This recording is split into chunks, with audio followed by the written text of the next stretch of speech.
कि rules of accounting equation is saying that कि total of assets must be is equal to total of liabilities and capital, right? So किसी भी condition में कोई भी transaction अगर हम पास करते हैं तो ये देखना है कि हमेशा हमारा अकाउंटिंग इक्वेशन प्रूव होना चाहिए. This means total assets must capital, right? So clear है यहाँ तक पहला रूल? बोल सकते हो कोई भी? Yes sir. ओके. सो देखिए अब हम लोग ना ट्रांजैक्शन वाइज जस्ट जब मैं पूछूंगा तब आप बताएंगे. Just I am reading it and I am making it clear. Okay. So when you will see here the first transactions, जैसा कि आपको पता है फॉर्मेट हमने पढ़ाया आप लोग को. फर्स्ट लाइन होता है serial number, second line transaction, फिर एसेट्स, लायबिलिटीज एंड कैपिटल. तो यहाँ पे एसेट्स को बाइफरकेट अभी नहीं किया गया है, क्योंकि केवल रूल आपको समझाया जा रहा है कि किस साइड में हम प्लस करेंगे, किस साइड में माइनस करेंगे. ठीक है. एसेट्स के बहुत सारे वैरायटीज है, जैसा कि आपको पता है current assets and fixed assets.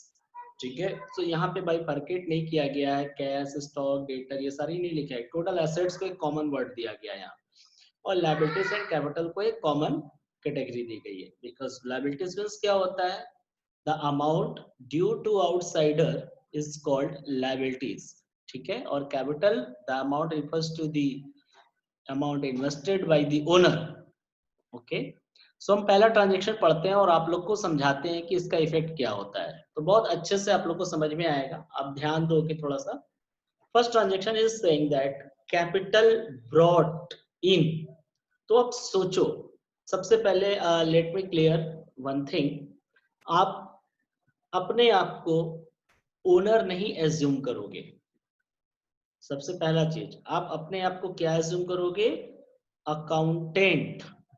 आप क्या हो? एक अकाउंटेंट हो.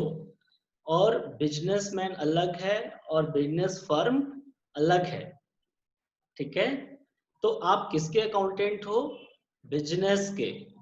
तो ओनर क्या होता है? एक तरीके से आपका वो ओनर है.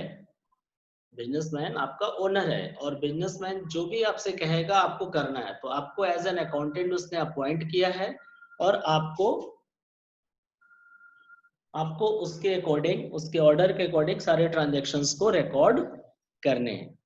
तो सबसे पहला काम ओनर ने क्या किया कि आपको बिजनेस स्टार्ट करने के लिए पैसा दिया, यानी capital brought in. Capital brought in का मतलब क्या हुआ? कि बिजनेस में पैसा आ रहा है. तो अब आप अकाउंटेंट हो, आप बताओ कि आपके पास पैसा आएगा, क्योंकि ओनर पैसा देगा अकाउंटेंट को, और अकाउंटेंट ही एक ऐसा पर्सन है जो बिजनेस के सभी ट्रांजैक्शन का रिकॉर्ड करता है. तो आपके पास कैश आएगा.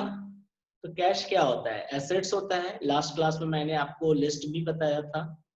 तो कैश एसेट्स होता है. तो आपके पास पैसा आएगा अगर कैपिटल के रूप में ओनर से, तो कैश इंक्रीज करेगा. तो एसेट साइड में देखिए लिखा है कैश इंक्रीजेज और प्लस है. इसका इफेक्ट लायबिलिटीज और कैपिटल पे क्या पड़ेगा? तो चूंकि जो भी पैसा ओनर इन्वेस्ट करता है उसको हम लोग कैपिटल कहते हैं. ठीक है. We call it capital. So liability and capital में भी प्लस होगा सेम अमाउंट से. ठीक है. सो पहले ट्रांजैक्शन का इफेक्ट आपने देखा, जिस अमाउंट से एसेट में प्लस कर रहे हैं वही अमाउंट लायबिलिटी साइड में एंड कैपिटल साइड में भी प्लस हो रहा है. तो किस फॉर्म में जाएगा? कैपिटल इंक्रीज हो रहा है तो कैपिटल में प्लस हो जाएगा. राइट. तो यहाँ तक क्लियर है आप लोगों को?